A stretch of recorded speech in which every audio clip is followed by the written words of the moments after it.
അസ്സലാമു അലൈക്കും വറഹ്മത്തുള്ളാഹി വബറകാതുഹു. പ്രിയപ്പെട്ട കുട്ടികളെ, 4ാം ക്ലാസ്സിലെ MS-ൻ്റെ മോറൽ സ്റ്റഡീസിൻ്റെ ക്ലാസ് വീഡിയോ ക്ലാസ്സിൻ്റെ അവസാനത്തെ ക്ലാസ്സാണെന്ന്.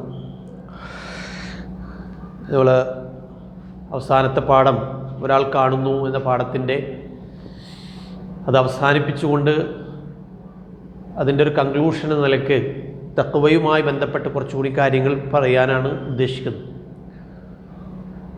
അല്ലാഹു സുബ്ഹാനഹു വ തആല നമ്മെല്ലാവരെയും അനുഗ്രഹിക്കുമാറാവട്ടെ. തഖ്വ എന്താണെന്ന് നമ്മൾ മനസ്സിലാക്കി. നമ്മുടെ എല്ലാ ആഴ്ചകളിലും വെള്ളിയാഴ്ച പള്ളിയിൽ നിന്ന് കേൾക്കാറുണ്ട്, ഖത്തീബിൻ്റെ തഖ്വ കൊണ്ടുള്ള വസിയത്ത് കേൾക്കാറുണ്ട്.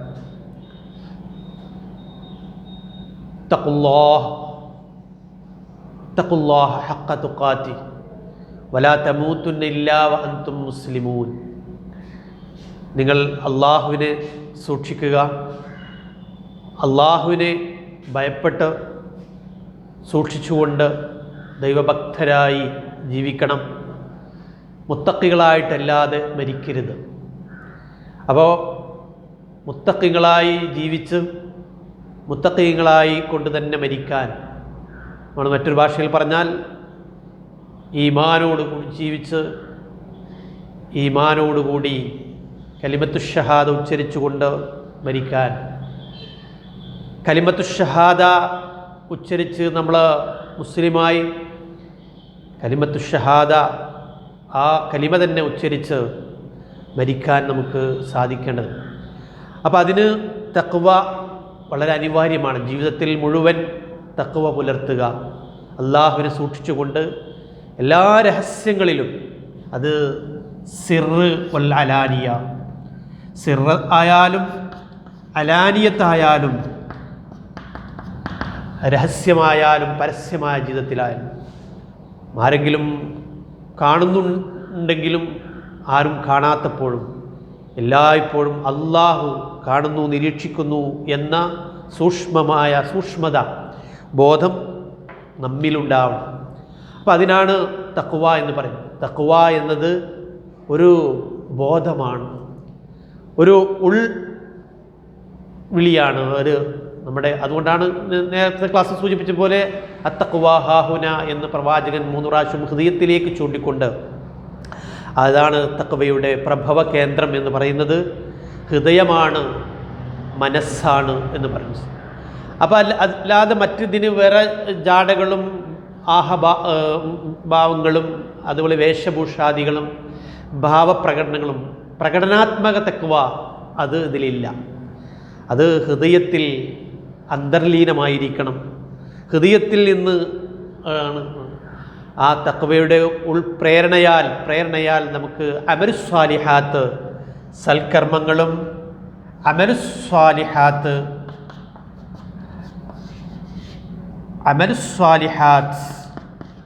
അതുപോലെ സൽക്കർമ്മങ്ങൾ, ജീവിതത്തിൽ മുഴുനീള നല്ല കർമ്മങ്ങൾ ചെയ്യാൻ സദ്വിചാരവും സൽസ്വഭാവവും സൽക്കർമ്മവും, ഇത് 3 കൂടിച്ചേരുമ്പോഴാണ് നമുക്ക് തഖ്വയിൽ അധിഷ്ഠിതമായ ജീവിതം ഉണ്ടാവുക എന്ന് പറയുന്നത്. തഖ്വയുടെ പ്രേരണയാൽ ഉണ്ടാവുന്ന കർമ്മങ്ങൾ, ഹസനാത്തുകൾ അല്ലേ. അപ്പോൾ നമ്മൾ സാധാരണഗതിയിൽ പ്രാർത്ഥിക്കാറുണ്ട്, അല്ലാഹുമ്മ റബ്ബന തഖബ്ബൽ മിന്നാ ഹസനാതിന വതജാവസ് അന്നാ സയ്യിആതിന വതവഫനാ മഅൽ അബ്റാർ. അപ്പോൾ ഈ ഹസനാത്തുകൾ കൂടുതൽ ചെയ്യുവാൻ, ആ ചെയ്യുന്ന ഹസനാത്തുകൾ, നന്മകൾ സ്വീകരിക്കണേ, സയ്യിആത്തുകളിൽ നിന്ന്, തിന്മകളിൽ നിന്ന് എന്നെ വിട്ട് അകറ്റണേ, അതിൽ നിന്ന് മാറി നിൽക്കാനുള്ള പ്രേരണ, അതിനുള്ള ഒരു തഖ്വ ബോധം എനിക്ക് നൽകണേ എന്ന് നമ്മൾ പ്രാർത്ഥിക്കാറുണ്ട്. അങ്ങനെ പ്രാർത്ഥിക്കണമെന്നാണ്. എല്ലാ ആരാധനകളും, എല്ലാ ഇബാദാത്തുകളും ആരാധനകളും ഈ തഖ്വയുടെ പരിപോഷണത്തിന്, തഖ്വ ഉണ്ടാവുന്നതിനും വേണ്ടിയാണ്, തഖ്വ നിലനിർത്തുന്നതിന് വേണ്ടിയാണെന്ന് നമുക്കറിയാം. ഇപ്പോൾ പിന്നെ നോമ്പ് നിർബന്ധമാക്കി, നോമ്പൊക്കെ അടുത്ത് വരികയാണല്ലോ. നോമ്പ് നിർബന്ധമാക്കിക്കൊണ്ട് ഖുർആൻ പറഞ്ഞത് അങ്ങനെയാണല്ലോ, കുത്തിബ അലൈക്കുമുസ് സിയാമു കമാ കുത്തിബ അലൽ ലദീന മിൻ ഖബ്ലിക്കും ലഅല്ലക്കും തത്തഖൂൻ. നിങ്ങൾ നോമ്പ് നിർബന്ധമാക്കിയിട്ടുള്ളത്, നിങ്ങൾക്കും നിങ്ങളുടെ മുൻഗാമികൾക്കൊക്കെ നോമ്പ് നിർബന്ധമാക്കിയിട്ടുള്ളത്, അതിൻ്റെ അടിസ്ഥാനം എന്താണ്? ലഅല്ലക്കും തത്തഖൂൻ, നിങ്ങൾ സൂക്ഷ്മതയുള്ളവരാവാൻ, തഖ്വ ഉണ്ടാവാനാണ്. അത് മുഖേന തഖ്വ ഉണ്ടായേക്കാം, ഉണ്ടാവും എന്ന് യഥാർത്ഥത്തിലുള്ള നോമ്പാണ് എങ്കിൽ അതിൽ വെറും വിശപ്പും ദാഹം സഹിക്കൽ മാത്രമാണ്, അല്ലെങ്കിൽ ഞാനും ഒരു നോമ്പുകാരനാണ് എന്ന് നോമ്പിൻ്റെ വിഭവങ്ങൾ കിട്ടാൻ വേണ്ടി അതിലൂടെ അങ്ങനെയാണെങ്കിൽ അത് തഖ്വ ഉണ്ടാക്കുകയില്ല. അപ്പോൾ എല്ലാ നമസ്കാരവും, സ്വലാത്ത് നമസ്കാരവും, എല്ലാ മ്ലേച്ഛതകളിൽ നിന്നും നമസ്കാരം നമ്മെ തടയും. അതുപോലെ തഖ്വ പരിപോഷിപ്പിക്കും അല്ലേ? ആ മ്ലേച്ഛത തടയുന്നത് എന്തുകൊണ്ടാണ്? ആ നമസ്കാരത്തിൽ നമുക്ക് തഖ്വ ഉള്ളതുകൊണ്ടാണ്. അങ്ങനെ ഇല്ലാത്ത അശ്രദ്ധകളോടുകൂടി നമസ്കരിച്ച ആ നമസ്കാരം കൊണ്ട് നമുക്ക് നാശമാണ്. വൈലുല്ലിൽ മുസല്ലീൻ. അപ്പോൾ നമസ്കാരക്കാർക്ക് നാശമാണ്. എങ്ങനെ? സ്വലാത്തിൻ സാഹൂൻ, നമസ്കാരത്തിൽ അശ്രദ്ധ കാണിക്കുമ്പോൾ അഫ്ലത്തോടുകൂടി ഒരു തോന്നുമുസല്ലിയായി സർക്കസ് നിൽക്കുക, ഇരിക്കുക, വീഴുക, കുമ്പിടുക, ഈ രൂപത്തിലുള്ള നമസ്കാരമാണെങ്കിൽ അതിന് ചൈതന്യമില്ലാത്ത, ചൈതന്യമില്ലാത്ത വെറും ജഡികമായ നമസ്കാരമാണെങ്കിൽ ആ നമസ്കാരം നമുക്ക് ഒരിക്കലും ഫലം ചെയ്യുകയില്ല.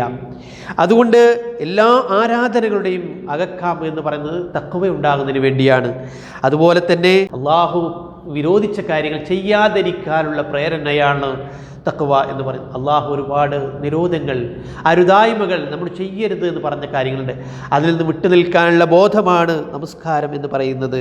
നമുക്കറിയാം, ഒരാൾ ധാരാളം നമസ്കരിക്കും, നമ്മുടെ പുസ്തകത്തിൽ തന്നെ അങ്ങനെ വർക്കുണ്ട്, ധാരാളം നമസ്കരിക്കും, ആരാധനാ കാര്യങ്ങളിൽ നിഷ്ഠ പാലിക്കും, പക്ഷെ ജനങ്ങളോടുള്ള പെരുമാറ്റത്തിൽ ശ്രദ്ധയൊന്നുമില്ല. ജനങ്ങളോട് വളരെ മോശമായി, വളരെ രൂക്ഷമായി, വളരെ കാർക്കശ്യത്തോടെ, ഒരു വിട്ടുവീഴ്ചയില്ലാതെ, ഒരു മയമില്ലാതെ, ഒരു ഹൃദയ വിശാലതയും ഒരു സ്നേഹവുമില്ലാത്ത പെരുമാറ്റം, അങ്ങനെയാകുമ്പോൾ ആ നമസ്കാരം കൊണ്ടൊരു കാര്യമില്ല. ആ നമസ്കാരത്തിൽ തഖ്വയില്ല എന്നാണ് പറയുന്നത്. അത്തരം ആളുകൾ മുത്തഖിയായി ഉൾപ്പെടുത്താൻ നമുക്ക് സാധ്യമല്ല. അതുപോലെ അപ്പോൾ എന്ത് വേണം? ആരാധനാ കാര്യങ്ങളിൽ ഒരു മിതത്വം ഒക്കെ പാലിക്കുന്നതോടൊപ്പം തന്നെ ജനങ്ങളോട് നന്നായി പെരുമാറുകയും പണമിടപാടുകളിൽ ആരെയും വഞ്ചിക്കാതിരിക്കുകയും ചെയ്യുന്ന ആളാരാണ്?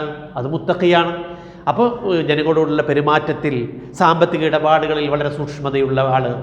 അതുപോലെ നമസ്കാരത്തിൽ ഇങ്ങനെ ഓവറായി നമസ്കരിക്കുന്ന ആളൊന്നുമല്ല, ഒരു മിതമായ രീതിയിൽ എല്ലാ ആരാധനാകർമ്മങ്ങളും ചെയ്യുന്നുണ്ട്. അങ്ങനത്തെ ആളെയും നമ്മൾ മുത്തഖിയായിട്ടാണ് ഉൾപ്പെടുത്തുക. അതുപോലെ തന്നെ നമസ്കാരം കൃത്യമായി ചെയ്യും.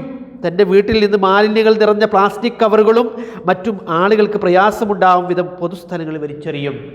അപ്പോൾ പൊതുസ്ഥലങ്ങളെ നമ്മൾ ചെയ്യേണ്ടത്, തഖ്വയുള്ളവരാണ് നമ്മളെന്താ ചെയ്യേണ്ടത്? പൊതുസ്ഥലങ്ങളിൽ നിന്ന് മാലിന്യം മുക്തമാക്കുക വേണ്ടത്.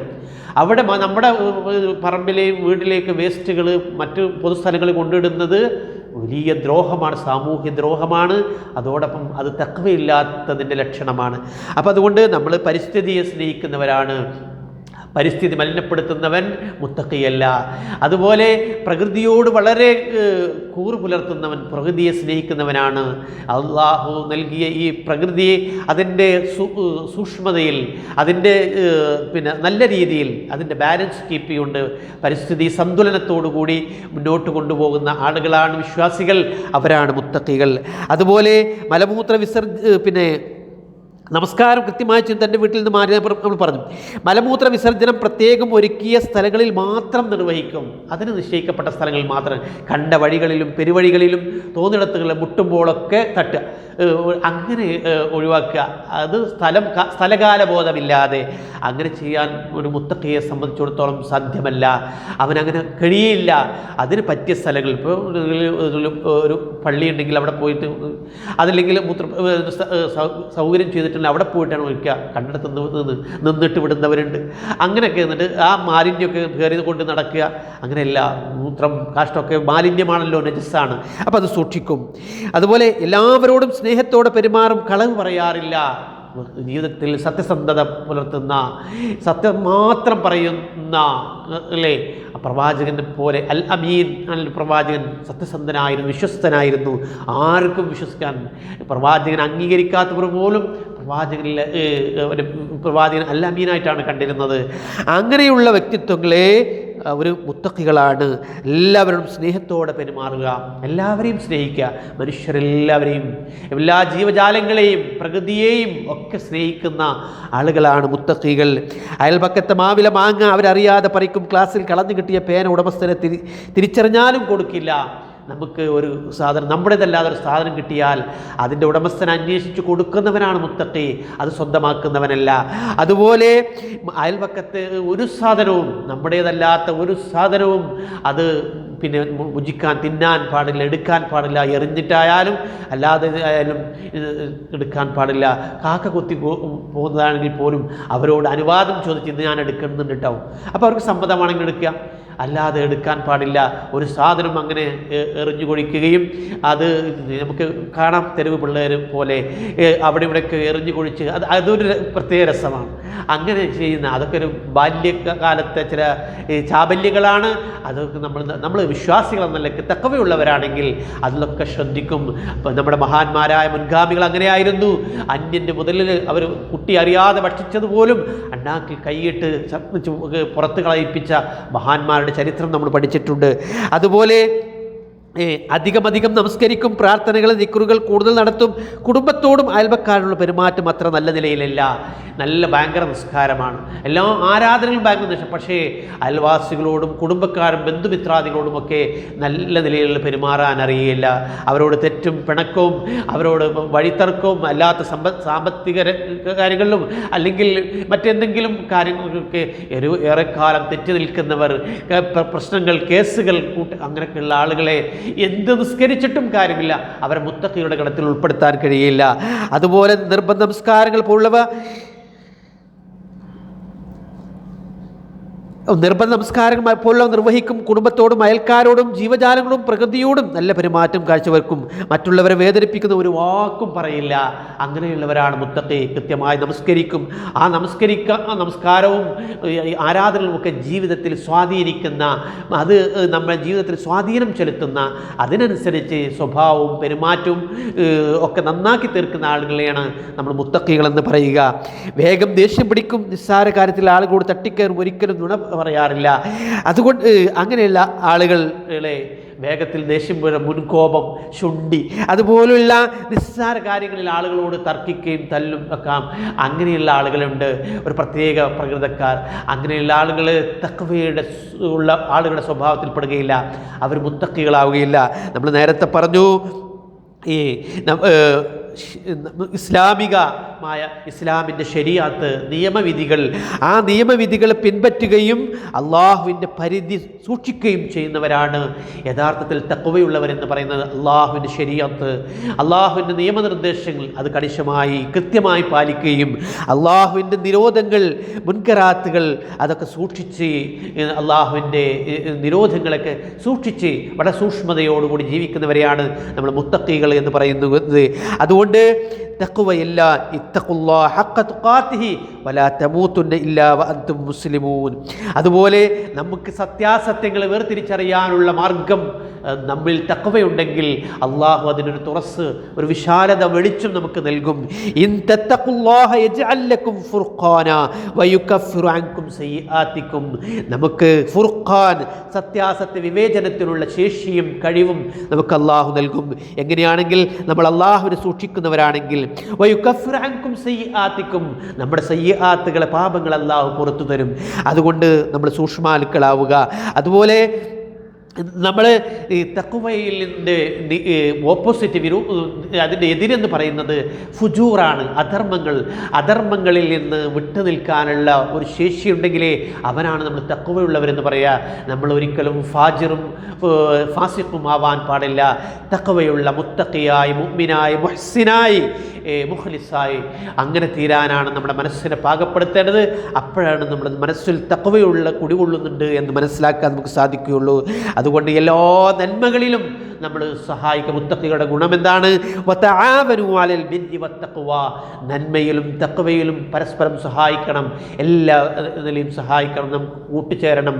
വലാ തആവനു അലൽ ബിർരി വൽ ഉദ്വാൻ, ശത്രുതയിലും പാപത്തിലും നമ്മൾ തിന്മകളിൽ, പാപങ്ങളിൽ, അതുപോലെ ശത്രുതയുണ്ടാക്കുന്ന കാര്യങ്ങൾ അതിലൊരിക്കലും സഹകരിക്കരുത്. അതുകൊണ്ട് നമ്മൾ നേരത്തെ പറഞ്ഞു, അല്ലാഹു തഖ്വയുള്ളവരോടൊപ്പമാണ്. ഇന്നല്ലാഹ യുഹിബ്ബുൽ മുത്തഖീൻ, അല്ലാഹു തഖ്വയുള്ളവരെ മാത്രമാണ് സ്നേഹിക്കുന്നത്. അതുകൊണ്ട് വൽ ആഖിബത്തു ലിൽ മുത്തഖീൻ, അന്തിമ വിജയമാർക്കാണ്? തഖ്വയുള്ളവർക്കാണ്. അതുകൊണ്ട് വമയ്യത്തഖില്ലാഹ യജ്അൽ ലഹു മഖ്റജ, നമുക്ക് തഖ്വ പുലർത്തുന്നവരാണെങ്കിൽ, ആർ അള്ളാഹുവിനെ സൂക്ഷിച്ച് ജീവിക്കുന്നുവോ അവന് ജീവിതത്തിൽ ഒരു തുറസ്, ഒരു മഖ്റജ്, എല്ലാത്തിനും ഒരു വിശാലതയും മഖ്റജ് ഉണ്ടാകും. അവൻ്റെ ജീവിതത്തിൽ കുടുസ് ലയ്യഖ് ആയിട്ട് അനുഭവപ്പെടുകയില്ല. എല്ലാത്തിനും മിൻ ഹൈസു ലാ യഹ്തസിബ്, അള്ളാഹു കണക്കില്ല, നമ്മൾ വിചാരിക്കാത്ത അവസരത്തിലാണ്, നമ്മൾക്ക് നിശ്ചയിക്കാതെ നമ്മൾ വിചാരിക്കാത്ത സമയത്തായിരിക്കും നമുക്ക് അള്ളാഹുവിൻ്റെ കണക്കില്ലാത്ത രീതിയിൽ റിസ്ക്, അന്നം എന്ന് മാത്രമല്ല എല്ലാവിധ സൗകര്യങ്ങളും നമുക്ക് ലഭ്യമാവുക. ആ രീതിയിൽ തഖ്വ പുലർത്തുവാനും അള്ളാഹുവിനെ സൂക്ഷിച്ചുകൊണ്ട് മുത്തഖിയായി ജീവിച്ച് മുത്തഖിയായിട്ട് മാത്രം മരണപ്പെടുവാനുമുള്ള ഒരു അർഹതയും യോഗ്യതയും ശേഷിയും നമ്മൾ നേടിയെടുക്കണം. അത് നമ്മുടെ ജീവിതം കൊണ്ടേ സാധ്യമാവുകയുള്ളൂ. അതുകൊണ്ട് വേറെ വേഷഭൂഷാദികൾ അതിലല്ലെങ്കിൽ വേറെ ഒരു കുറുക്ക് വഴികൾ അതിലില്ല. ജീവിതത്തിൽ മുഴുനീളം തഖ്വ പുലർത്തിക്കൊണ്ട് അള്ളാഹുവിനെ സൂക്ഷിച്ചുകൊണ്ട് എൻ്റെ റബ്ബ് എൻ്റെ എല്ലാ കാര്യങ്ങളും ശ്രദ്ധിക്കുന്നുണ്ട്, ഞാൻ ഈ ലോകത്ത് ജീവിക്കുന്ന ജീവിതത്തിന് അതിനർഹമായ പ്രതിഫലം നാളെ പരലോകത്ത് വെച്ച് ലഭിക്കും. അങ്ങനെ സൂക്ഷിച്ച് ജീവിച്ചവർക്ക് മാത്രമാണ് ഉഇദ്ദത്തുൽ മുത്തഖീൻ, സ്വർഗം അവർക്ക് വേണ്ടി തയ്യാറാക്കിയിട്ടുള്ളതാണ്. ആ സ്വർഗത്തിൽ പ്രവേശിക്കാൻ സാധ്യമാവണമെങ്കിൽ നന്നായി ജീവിതത്തിൽ സൂക്ഷ്മതയും തഖ്വയും പുലർത്തണം. തഖ്വയുള്ളവർക്ക് മാത്രമാണ് സ്വർഗലബ്ധി, സ്വർഗം ലഭിക്കുകയുള്ളൂ. അല്ലെങ്കിൽ അവർക്ക് സ്വർഗം നിഷേധിക്കപ്പെടും, അവർ നരകത്തിൽ അകപ്പെട്ടു പോകും. അതുകൊണ്ട് മുത്തഖിയായി തഖ്വയുള്ളവരായി ജീവിതത്തിൽ മുഴുവൻ എല്ലാ രഹസ്യവും പരസ്യവുമായ ജീവിതത്തിലും നമ്മൾ തഖ്വ പുലർത്തിക്കൊണ്ട് അള്ളാഹുവിനെ സൂക്ഷിച്ചുകൊണ്ട് നമ്മുടെ റബ്ബിനെ, നമ്മുടെ നാഥനെ, നമ്മുടെ യജമാനനെ, നമ്മുടെ ഇലാഹിനെ നമ്മുടെ സൂക്ഷിച്ചുകൊണ്ട് ആരാധനകളിലും അമരസ്വാലിഹാത്തുകളിലും ഹസനാത്തുകളിലും സദഖാത്തുകളിലും മുഴുകിക്കൊണ്ട് ജീവിക്കണം. അതിന് നിങ്ങൾ പരിശ്രമിക്കണം. അള്ളാഹു അതിന് നമ്മെ അനുഗ്രഹിക്കുമാറാവട്ടെ. എല്ലാ രീതിയിലും നിങ്ങൾ പാഠം കംപ്ലീറ്റ് പഠിക്കുകയും നോട്ട് കംപ്ലീറ്റ് ആക്കുകയും ചെയ്യണം. ഇനി റെക്കോർഡ് ക്ലാസ്സുകൾ ഉണ്ടാവില്ല, നമുക്ക് റിവിഷൻ ക്ലാസ്സുകളാണ് അത് ഉണ്ടാവുക. അതുകൊണ്ട് എല്ലാ ക്ലാസ്സും നിങ്ങൾ ശ്രദ്ധിക്കുകയും പഠിക്കുകയും ചെയ്യണം. മുത്തഖികളായി ജീവിച്ച് മുത്തഖികളായി മരിക്കാൻ അള്ളാഹു നമ്മെ സഹായിക്കുമാറാവട്ടെ. വാഖിർ ദഅ്വാനാ അൽഹംദുലില്ലാഹി റബ്ബിൽ ആലമീൻ. അസ്സലാമു അലൈക്കും.